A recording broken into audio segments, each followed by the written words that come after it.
want people to smile every time they look at whatever graphic I put on there.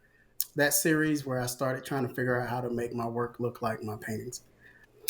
Biggest obstacle I think was getting past that resistance to fail. What if you could take the skills you have learned outside of pottery and apply them to your own pottery? What is up, Shape Nation? This is Nick Torres here. And on this episode of Shaping Your Pottery, I got to interview Delvin Goode. And Delvin did exactly what I just said. He took his skills from graphic design and other art forms and he applied it to his pottery to make some awesome logo pottery. In this episode, you will learn how Delvin makes his awesome logo pottery. You'll also learn about using stencils to help you create these unique designs. You'll learn about keeping shapes simple. And finally, you also learn about getting past the resistance of failure. And there's so much more in this episode. I hope you guys enjoy it. I'll see you guys in there. Delvin, welcome to Shaping Your Pottery. And share with me, what is something you love besides making pottery? Oh man, so many things. I would say family. Family's probably the most important thing I, besides pottery. Yeah. I love it. So tell me the story how you got started making pottery. Oh man, so my pottery journey was a little funny. I was a graphic design undergrad at Florida State University, and hit the point where they said I'd taken enough credits to get my graphics degrees, trying to do selectives. Being the guy I was at the time, I wanted to have the most fun and be around with most of the ladies that I could. And somebody suggested take wheel throwing because it was right in the middle of all the girls' dormitories at the time on campus. So I was like, yeah, I'll go take a wheel throwing class. Why not? It sounds like a good time. And long story short, like it was like the first powdery form that I ever tried that I absolutely sucked at.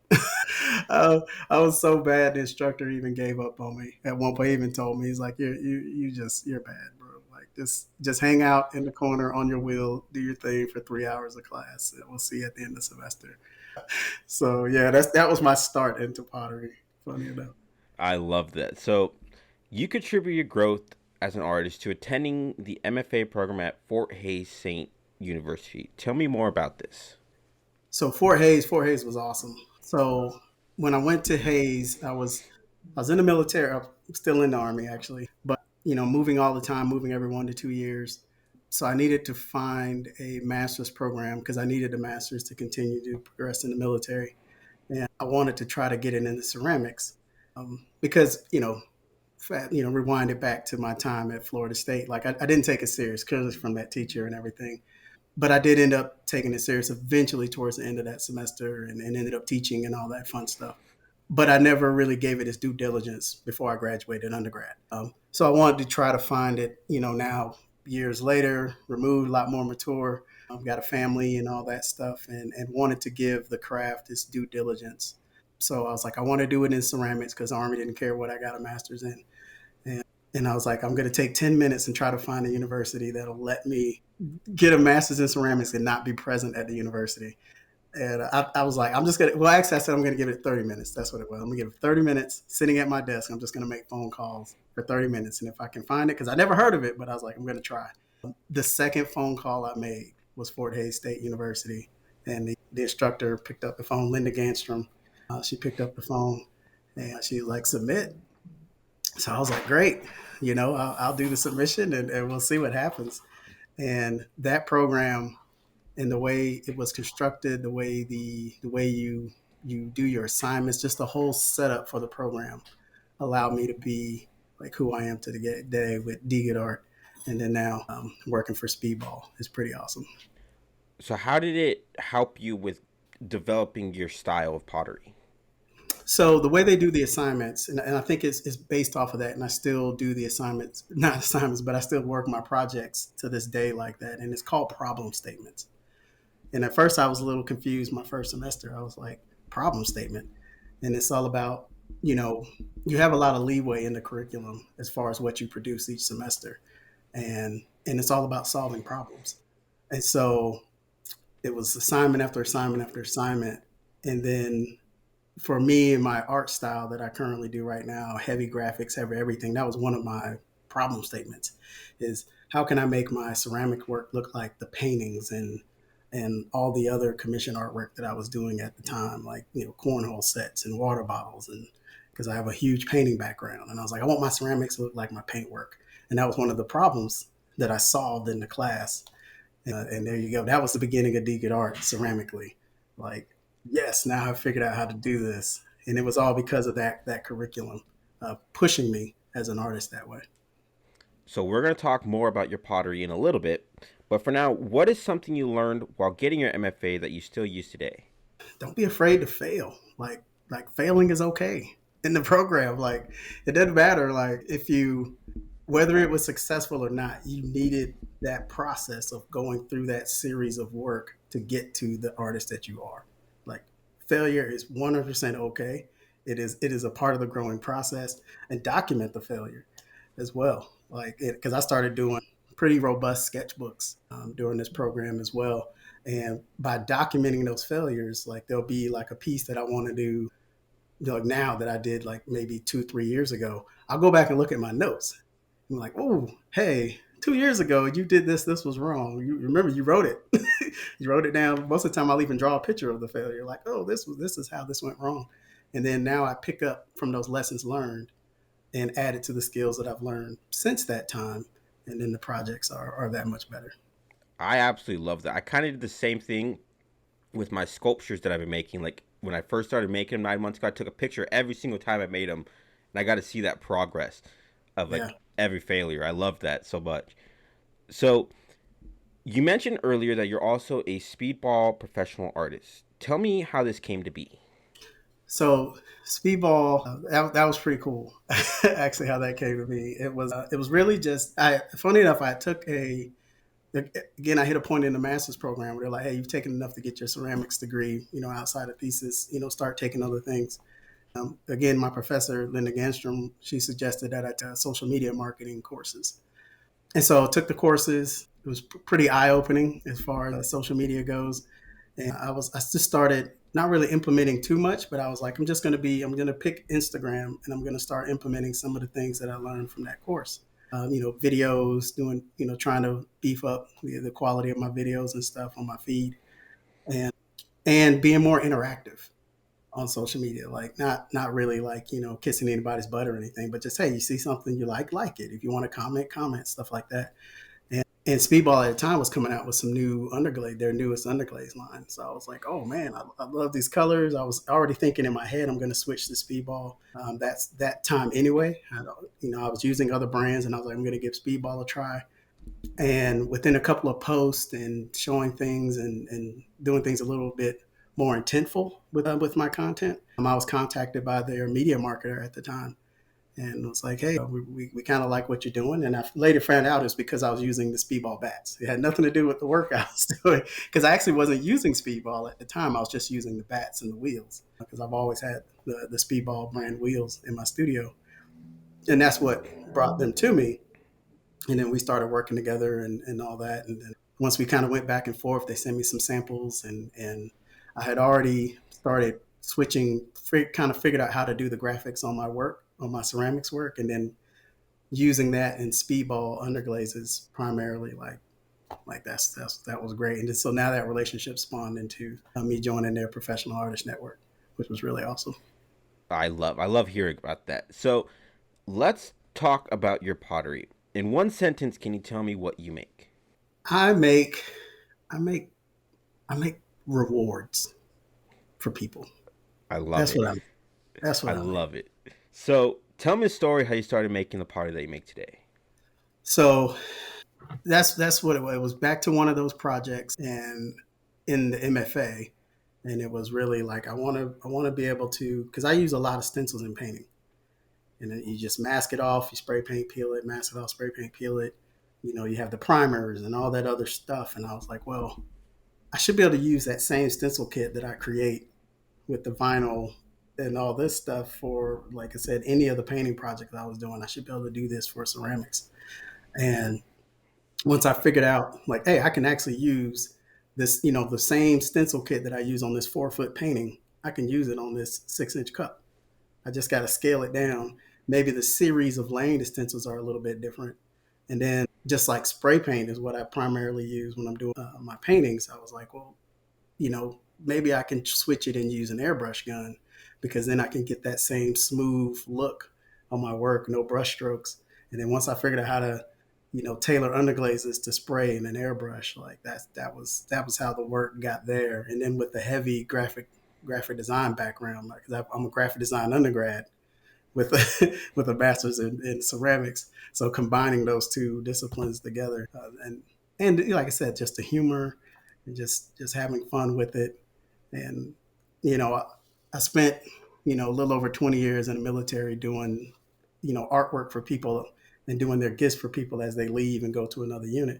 That's a lot of artwork over 20 years, and so it's always like a reward and for those people when I was creating that work. And so that's now with my ceramics. I feel the same way. I want you to feel like when you get one of my pieces, whether you bought it or somebody gifted it to you, like that was made for you, intentfully for you from the start. And it's your reward for just being an awesome human being. So I try to do that with every piece I make. I love that. So you mentioned an air gun, and I also plan on using an air gun. So can you walk me through how you are able to use an air gun with underglazes? So you got to dilute it, obviously. And so a lot of the process I use and it's a little bit different for each brand. Obviously, I'm gonna, I'll speak speedball specific because I can. but no, they all work. They all work. It's just a matter. Just pick the brand that you're used to working with. So and it's you dilute it a lot more than what you think. And it's the same but as far as diluting it, I'll dilute it down to what I usually tell people like skim milk consistency, and I add a little bit of Darwin 7 or Darwin 811, and that helps kind of smooth out the molecules as well. Makes it easier to go through the gun, and then I spray primarily on Bisqueware, and then that Darwin helps that adhesion to the Bisqueware. And then a lot of times when I am thinning it down, so I'll take the underglaze. I usually put it in like a mason jar, like a teaspoon or so in a mason jar. Put maybe the equivalent amount of water in there, and then a couple of drops of Darwin. And then I actually take a milk frother, and then I'll froth that all up real quick, and then once the bubbles settle, it's usually ready to go. Now each color is a little bit different because they have different chemical compositions and stuff. So you just got to tweak it, play with it a little bit. Some colors really really like it, some don't. But it's just a matter of taking that time to tweak it for the airbrush. And then, like I said, it's just like spray paint. Like when you're spray painting, let's say you want to spray paint a board red, you don't want to go on your first hit because now you have it all gooped up and it's going to be all messed up. You want to do light coats. So it's a lot of coats, a lot of light coats in that rotation to get it to look like that super opaque, rich color using the airbrush gun. And so I'll typically do like 12 light coats for any color, and then that's how I get it to where it doesn't have the strokes and all that stuff, and it looks almost like a vinyl decal that's stuck on the piece. I love that. When I learned that you were using an airbrush, I got super excited. I was like, yes, this is exactly for me. So, you are inspired by bringing people joy. How does this impact the way you make your pottery? Well, and I think that's why I stick primarily to functional wear because I want people to use it, and I want people to smile every time they look at whatever graphic I put on there, or when other people walk by, smile. And when you're drinking and you lift it up and it has my logo on the bottom, I want the person across from you to smile and kind of laugh and be like, "What's that on the bottom?" I just good vibes only with my work is what I strive to do, because there's a lot of other things to not be joyful about in today's world, and I think we often forget to sit down and smile every now and again and appreciate some of the good stuff. So I try to do that with my work to give people that moment of joy. I love that. Shaping Nation, if you can bring joy to people with your pottery, you're already getting a win and you're giving other people a win as well. I love that so much. So, can you give me a brief explanation on how you create your logo pottery? I know you kind of went over a little bit, but can you do it a little bit more detailed on how you actually make the logos? So I start with the end state in my head. Like for like one of the recent pieces I did was like taking the Welch's grape logo and I made it say "Welp I tried." Right. So it's like I see that in my head first. Then I go to the computer. I use Adobe Illustrator to design all of them stencils. So so in Adobe Illustrator, I think, okay, this is the end state of the piece. Now, how do I walk backwards and design my stencils? And I'm thinking in my head. So I literally will spend about 5 to 10 minutes just like this, just staring at the screen, like not doing anything because I'm trying to visualize in my head what are all the backward steps. And then once I get all those backward steps, I'll start designing those stencils accordingly, depending on the colors. And that's really the hardest part. Like once it's designed on the computer, like everything else just it goes like that. Now sometimes I have to go back and redesign it because I didn't visualize it properly, but nobody's perfect. But then you just go back, redo the stencil, re-update it because it and then and my shapes of my pottery are intentful because it's easier to lay graphics on you know simpler surfaces. So so a lot of my pieces are really simple because to me I'm making canvases because I know I'm going to go crazy with the graphics on it, and it's just a lot easier the simpler the form is. And so and I'll factor the color of the clay into all of that because it's different than paint. So it's like I can't necessarily just put a primer on there and cover everything up. It's like no, the color of the clay plays a huge factor, especially if I'm trying to get those smooth surfaces at the end. So I'm really thinking about all the layers and the different steps that I have to make with those stencils. So what is a you mentioned the simple you keep your pottery shape simple. What are the shapes typically looking like?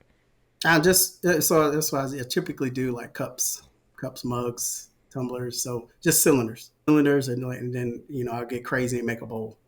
Sometimes we're like, ooh, we got this round shape. Now the stencil's got to get a little bit more intentful and things of that nature. And slip casting has been fun too. My buddy John R. Hamilton the third ceramics taught me slip casting recently, so that's been a lot of fun too because now I know every time that piece comes out of that mold, this stencil fits that piece, and it doesn't matter if I make it 2 months from now, a year from now, that stencil fits that piece. Versus when I just go wheel throw. I've never really been one of the people that try to make them all exactly the same. I mean, the intent is there. I'll measure it. I'll start with the same amount of clay, and then whatever happens on the wheel happens. But it is a bit easier with slip casting with the stencils because it's going to be that way every time.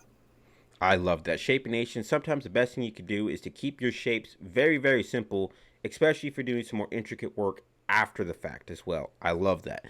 So let's talk about discovering your voice. Can you tell me about the moment when you knew you were heading in the right direction with your pottery? I think it goes back to that. It was that series where I started trying to figure out how to make my work look like my paintings, and really taking like vintage like gasoline and oil company type logos like Shell and Sinclair and Mobil and stuff like that, and repurposing them for my style of humor and pottery. And then once I was able to do that, and then I started taking some of the stencil kits that I was using on water bottles that I was, stainless steel water bottles that I was repainting at the time and using those on ceramics. That's when it was like, okay, now that I can graphically do what I want on ceramics, now it felt like that's my voice. That's where I can go. And then I used to make boxes for all my pieces. I still do every now and again. Just using all the different tools and skills that I've learned throughout the years. Like especially now, I have a laser engraver in my studio, so like use the laser engraver to build a box, but using Adobe Illustrator, just like I do to make the stencil kit, I can design a box in Adobe Illustrator and use all those same graphics and make it one cohesive piece. So once I started bringing all the different medias that I work with, painting, woodworking, pottery, graphic design together, that's when I think my voice came out. I love that. So, what would you say was your biggest obstacle when it came to finding your own voice? Biggest obstacle I think was getting past that resistance to fail. I think was the biggest thing. Thinking that every piece had to be the home run. This is the one that's going to get me in the gallery. And stuff like, or they say this is the one that's going to make me go viral. Just getting past that and understanding like we talked earlier, like just because that piece failed, it failed, but you learned in that process and you gained skills in that process. So now remember those failures, learn from those failures, and leapfrog off of that, to the successful piece. And you're gonna fail a little bit. I just unloaded a bunch of failures at the kiln last night for a new series that I'm working on. But when I work on the next series like that, it's going to be awesome because I learned so much more and I took all the proper notes and I'm excited about what came out the kiln. Yeah, I was bummed for like 10 seconds, but then it's like, ooh, when I make these again, though, now we got them right. So when you finally let go of that feeling of like you need to make every pot perfect, how did your pottery start evolving? Well, then I started taking more risk. It's like, oh, okay, well, I can do a one color graphic on my work. And then it's like, okay, well, how can I do two color graphics? Well, okay, with two color graphics, then but the two colors are kind of separate. It's easy to separate them.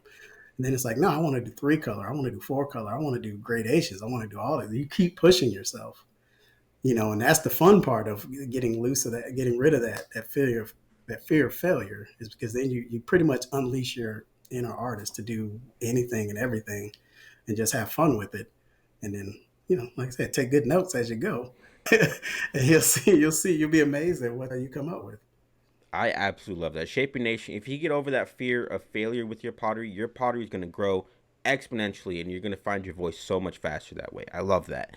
So, outside of getting your MFA, you also contribute your success as an artist to exploring other art forms and doing commissions that helped with your growth. Can you help me? Can you tell me more about this? Yeah. So doing commission artwork, it was kind of like wide open for years. And like I said, being in the military and every time somebody left, it was just, I never really knew. There was only a couple of times where there was like a standard gift. It would always be like, hey, this person always wanted, a shoehorn. Like, can you make a custom shoehorn? Like, okay, I don't even know what a shoehorn is, but I'm gonna go look it up. Then I'm gonna see it. I'm gonna make it. And that's the kind of stuff that I would do for years. Like, well, this person always wanted a painting of this. They were a pilot. Can you paint their helmet? Okay, yeah, I'll paint their helmet. And do things like that, or a coin rack for challenge coins and all that. So just doing all those different things and gaining those skills and just always paying attention to what a lot of artists are doing. Like if you look at my Instagram, I follow all kinds of artwork because I'm still to this day still kind of learning and appreciative of all these other art forms. And then it's like, how can I bring that into my own studio? And I think a lot of that comes from my graphic design undergrad, because that was a big way how we learned how to do graphic design was like, hey, go pick a magazine that you like the spreads. I think at the time we were all hyped on Wired magazine, which is still a great magazine for graphic designers today. It was just, hey, look at that, look at the spread, try to figure out how they did it, you know. So that's one of the techniques I still use today too. I was like, oh, okay, I'll ask artists sometimes like, hey, that's really cool how you're doing. Like, how are you doing it?